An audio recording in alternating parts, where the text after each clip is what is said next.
I am Rafiq Ahmed and I welcome you all in this class of real analysis. In last class, we have understood what a limit point is. एक सीमा बिंदु या एक limit point क्या होता है, ये हमने पिछली क्लास में पढ़ा था. First I repeat what is a limit point. एक real number alpha that is belongs to R किसी set S which is a subset of R का सीमा बिंदु कहलाता है अगर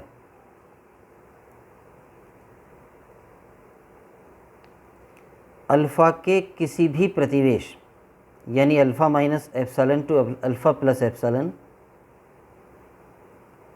where epsilon is any positive number. Alpha के इस प्रतिवेश में, और अगर इसमें से हम सेट ऑफ अल्फ़ा हटा दें यानी अल्फ़ा को हटा दें तो फिर ये deleted neighbourhood N dash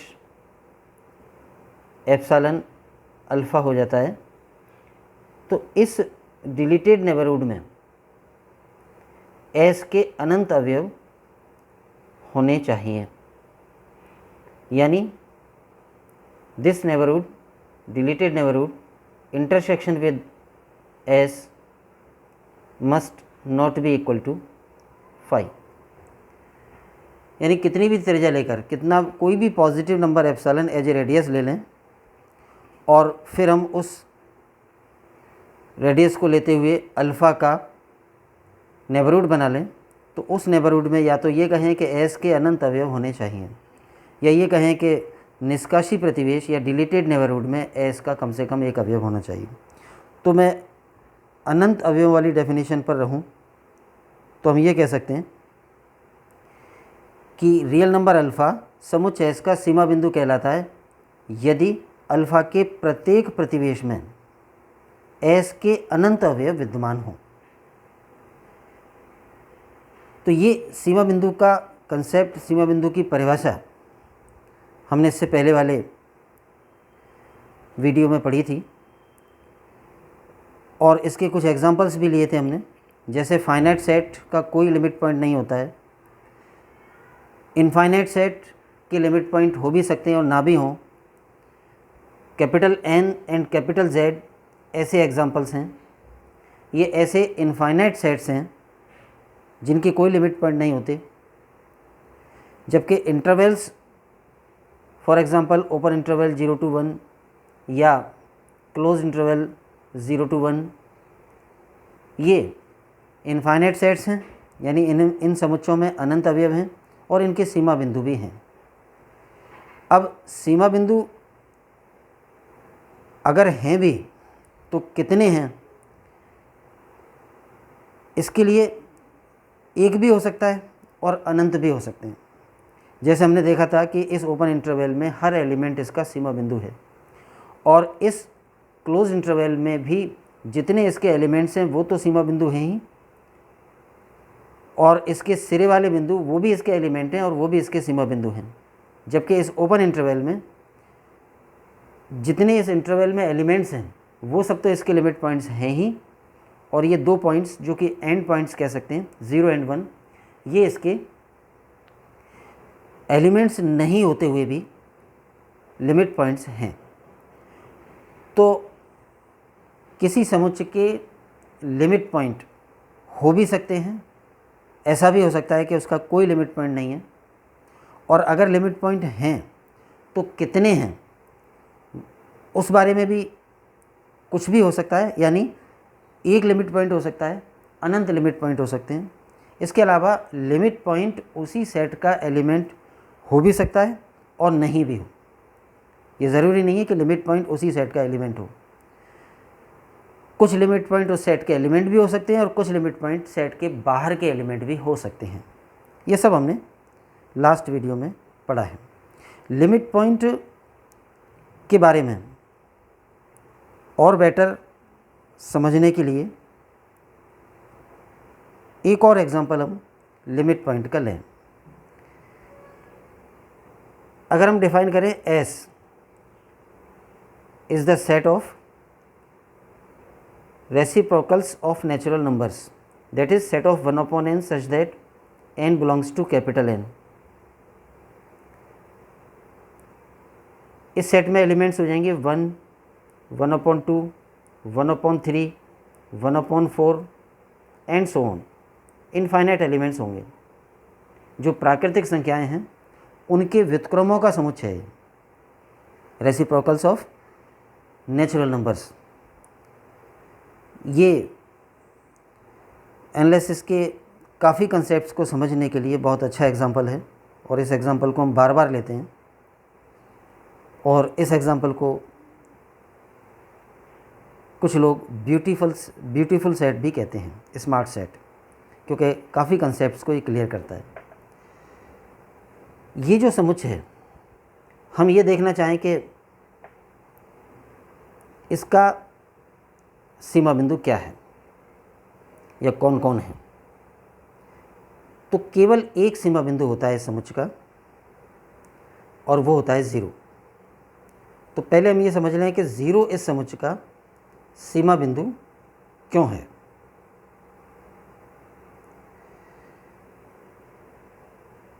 real line पर आए। रियल लाइन पर ये 0 है और मान लो यहाँ 1 है। पहले तो हम ये समझ लें कि ये जो समुच्चय है इसके सभी अवयव 0 से 1 के बीच ही मौजूद हैं। फर्स्ट एलिमेंट इसका 1 है, सेकंड एलिमेंट 1/2, 0 और 1 का मिडिल पॉइंट हो जाएगा। थर्ड एलिमेंट 1/3 और लेफ्ट में आ जाएगा। फोर्थ एलिमेंट 1/4 और लेफ्ट में आ जाएगा। फिफ्थ और लेफ्ट में यानी इस सेट का कोई भी अवयव जहाँ होगा उससे आगे वाला अवयव उसके लेफ्ट में होगा, छोटा होगा, क्योंकि ये डिक्रीजिंग एलिमेंट्स हैं, घटते जा रहे हैं। लेकिन एक बात ये भी देखी जा सकती है कि इस समुच्चय के सभी अवयव हैं तो पॉजिटिव ही, यानी सभी अवयव 0 के दाईं तरफ होंगे। यानी इस सेट की नेचर इस प्रकार की है कि इसका फर्स्ट एलिमेंट इधर है 1, उसके बाद एलिमेंट लेफ़्ट साइड में खिसकते जा रहे हैं और हर एलिमेंट के बाद अगला एलिमेंट उसके लेफ़्ट में होगा, लेकिन सभी एलिमेंट 0 के राइट में होंगे। तो जाहिर सी बात है कि इस समुच्चय के बहुत अधिक एलिमेंट यहाँ 0 के पास में हैं। 0 के करीब इसके बहुत ज़्यादा एलिमेंट हैं। 0 के लेफ़्ट में कोई एलिमेंट इसका समुच्चय का नहीं है। तो इस तरह की इस समुच्चय की नेचर है। इस समुच्चय के एलिमेंट्स का एक क्लस्टर, एक गुच्छा, एक बंच 0 के दाईं साइड में मौजूद है और इसीलिए इसका 0 लिमिट पॉइंट है। और क्लियर करने के लिए कि 0 लिमिट पॉइंट कैसे हुआ, हम ये देख सकते हैं कि 0 का कोई भी नेबरहुड बनाएंगे, एप्सिलॉन पॉजिटिव लेकर जब 0 का नेबरहुड बनेगा तो बनेगा 0 - एप्सिलॉन टू 0 + एप्सिलॉन, यानी -एप्सिलॉन टू +एप्सिलॉन।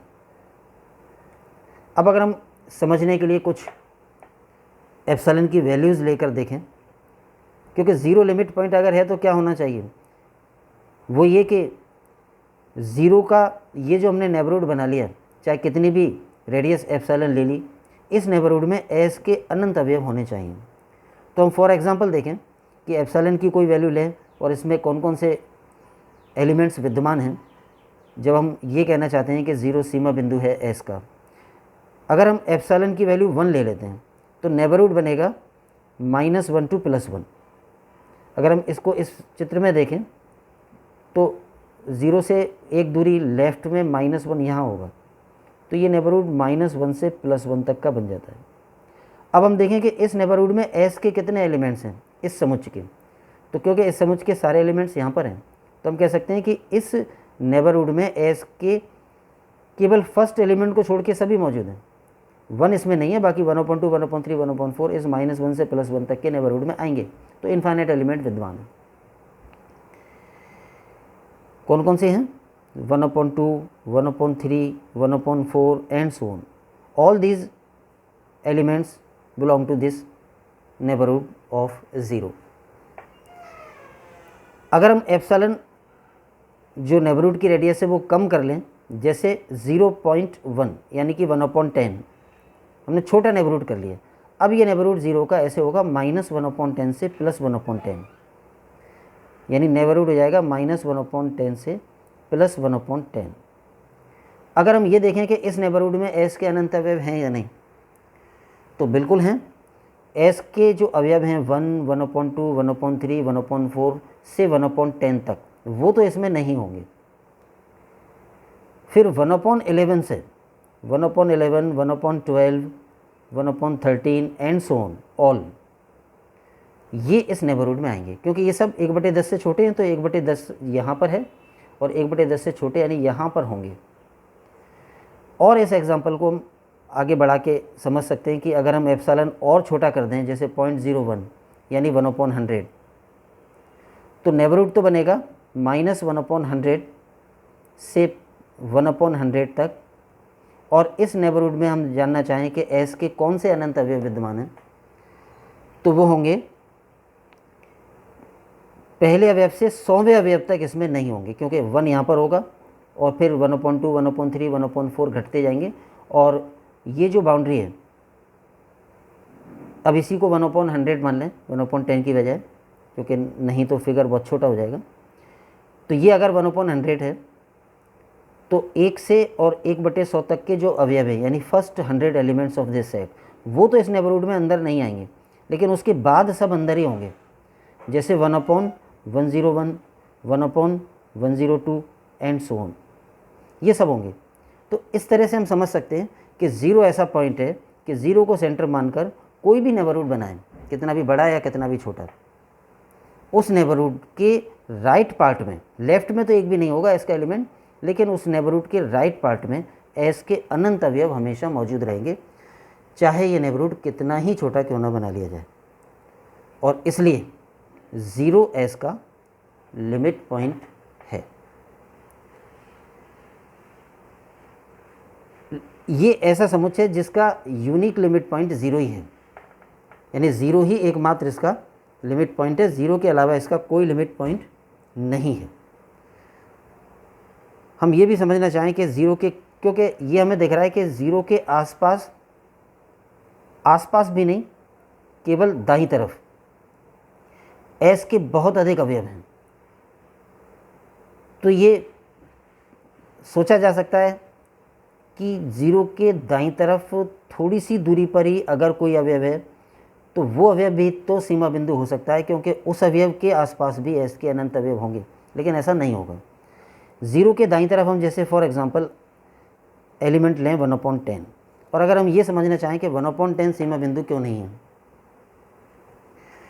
तो 1/10 इस समुच्चय का लिमिट पॉइंट क्यों नहीं होगा, इस बात को समझने के लिए रियल लाइन के इस पोर्शन को थोड़ा मैग्नीफाई करके देखें,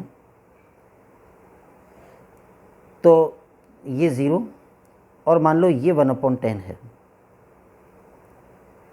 तो 1 फिर बहुत दूर होगा।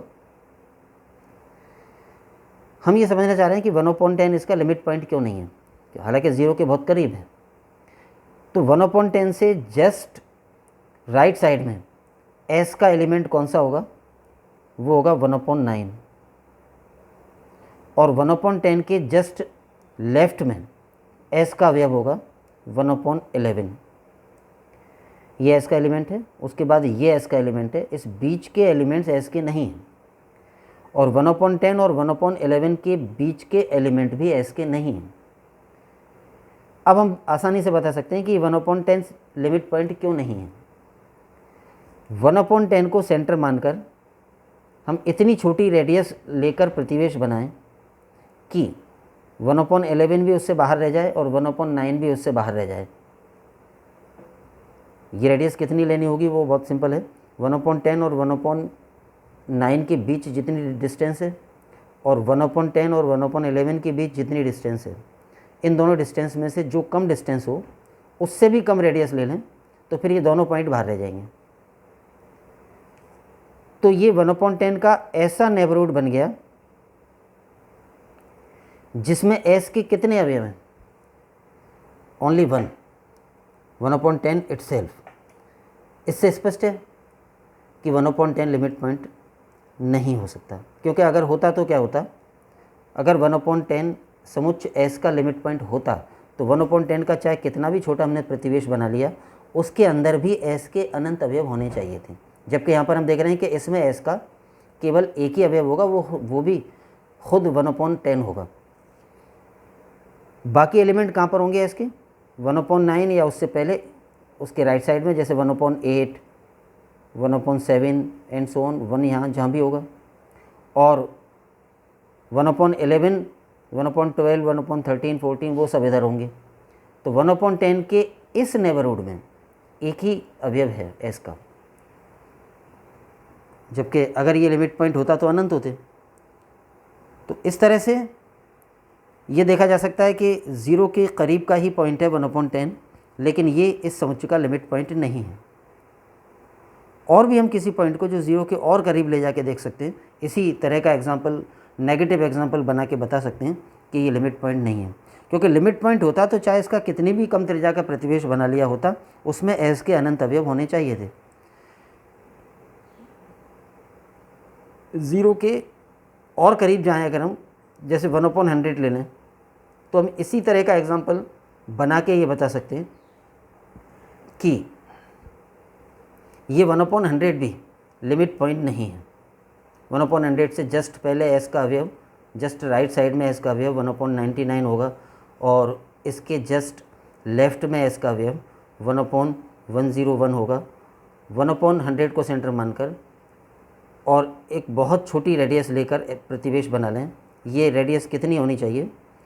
1/100 से 1/99 के बीच की जितनी दूरी है और 1/100 से 1/101 के बीच जितनी डिस्टेंस है, उन दोनों डिस्टेंस में से जो भी कम हो उससे भी कम त्रिज्या ले लें तो ये जो प्रतिवेश बनेगा, इस प्रतिवेश में एस का एकमात्र यही अवयव रहेगा, अनंत अवयव नहीं आएंगे।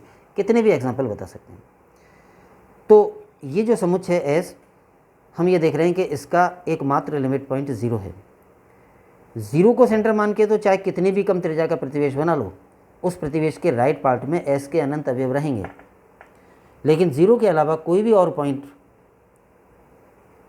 उसको सेंटर मानकर अगर हम बहुत छोटी त्रिज्या का प्रतिवेश बनाएंगे तो उसमें एस के अनंत अवयव नहीं होंगे। तो इस समुच्चय का अद्वितीय सीमा बिंदु 0 है। तो ये लिमिट पॉइंट का कंसेप्ट है। लिमिट पॉइंट के इस कंसेप्ट को हम यूज़ करेंगे। इसके अलावा समुच्चय की परिबद्धता या बाउंडनेस, उसको यूज़ करके और बाल्ज़ानो-वास्टास थ्योरम प्रूव करेंगे। तो बाल्ज़ानो-वास्टास थ्योरम में लिमिट पॉइंट का कंसेप्ट तो काम आएगा ही, समुच्चय की परिबद्धता और उसका सुप्रीमम, उसका कंसेप्ट भी यूज़ होगा, जो कि हम सब पिछले वीडियो लेक्चर्स में पढ़ चुके हैं। एक बार मैं उसको भी रिपीट कर दूं। एक तो समुच्चय का प्रकार होता है फाइनाइट एंड इनफाइनाइट, यानी कोई समुच्चय या तो परिमित होता है या अपरिमित होता है। परिमित या अपरिमित, ये तो इस आधार पर है कि उस समुच्चय में अवयवों की संख्या कितनी है, कितने एलिमेंट्स हैं। अगर इनफाइनाइट एलिमेंट्स हैं यानी अनंत अवयव हैं, एंडलेस एलिमेंट्स हैं, तो वो समुच्चय इनफाइनाइट सेट या अपरिमित समुच्चय कहलाता है। और अगर समुच्चय में अवयवों की संख्या, number of elements in the set, सीमित हो तो वो फाइनाइट सेट कहलाता है। जैसे अगर किसी समुच्चय में 10 अवयव हैं, 5 अवयव हैं, 1000 अवयव हैं, 1 लाख अवयव हैं, 1 करोड़ अवयव हैं, तो वो समुच्चय परिमित कहलाता है। लेकिन अवयव एंडलेस हैं, अनंत हैं, तो अपरिमित कहलाता है। तो एक तो समुच्चय परिमित और अपरिमित में से कोई प्रकार का होता है, और दूसरा होता है परिबद्ध और अपरिबद्ध, बाउंडेड एंड अनबाउंडेड।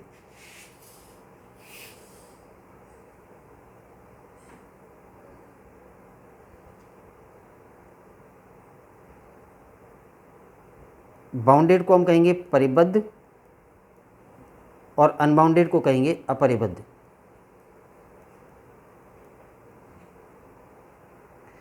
तो परिबद्ध और अपरिबद्ध का मतलब क्या है? अगर समुच्चय के सभी अवयव किन्हीं दो फिक्स संख्याओं के बीच में हैं, अगर मान लो S कोई समुच्चय है और उसके सभी अवयव किसी K1 से बड़े या बराबर हैं और किसी K2 से छोटे या बराबर हैं, सारे एलिमेंट्स, तो वो समुच्चय परिबद्ध कहलाता है। उस केस में ये K1 लोअर बाउंड कहलाता है सेट का और K2 अपर बाउंड कहलाता है। तो परिबद्धता का मतलब है कि समुच्चय के सारे अवयव किन्हीं दो फिक्स रियल नंबर्स के बीच में ही हों, और अगर ऐसा ना हो तो फिर अपरिबद्ध कहलाता है। तो बाल्ज़ानो-वास्टास थ्योरम में जो हमें सेट लेना है वो इनफाइनाइटली बाउंडेड होगा, यानी परिमित और अपरिमित में से तो अपरिमित होगा और परिबद्ध और अपरिबद्ध में से परिबद्ध होगा। यानी उसमें अवयव तो अनंत होंगे, लेकिन वो सारे अनंत अवयव किन्हीं दो संख्याओं के मध्य में ही होंगे। जैसे ये वाला जो एग्जांपल था, ये ऐसा ही सेट था जो अभी हमने एस सेट पढ़ा था, नेचुरल नंबर्स के रेसिप्रोकल्स का सेट, ये ऐसा ही सेट था। इसमें एलिमेंट तो इनफाइनाइट हैं, यानी ये अपरिमित समुच्चय, लेकिन बाउंडेड क्यों है? क्योंकि समुच्चय के सारे अवयव 0 और 1 के बीच में ही हैं। तो ये होता है इनफाइनाइटली बाउंडेड सेट, अपरिमित परिबद्ध समुच्चय। तो बाल्ज़ानो-वास्टास थ्योरम का जो स्टेटमेंट है वो ये है कि किसी भी अपरिमित परिबद्ध समुच्चय का कम से कम एक सीमा बिंदु होता है। तो या स्टेटमेंट को ऐसे बोल सकते हैं, every infinitely bounded set has a limit point या has at least one limit point. तो ये बाल्ज़ानो-वास्टास थ्योरम का स्टेटमेंट है, और बाल्ज़ानो-वास्टास थ्योरम को हम नेक्स्ट वीडियो में ले रहे हैं।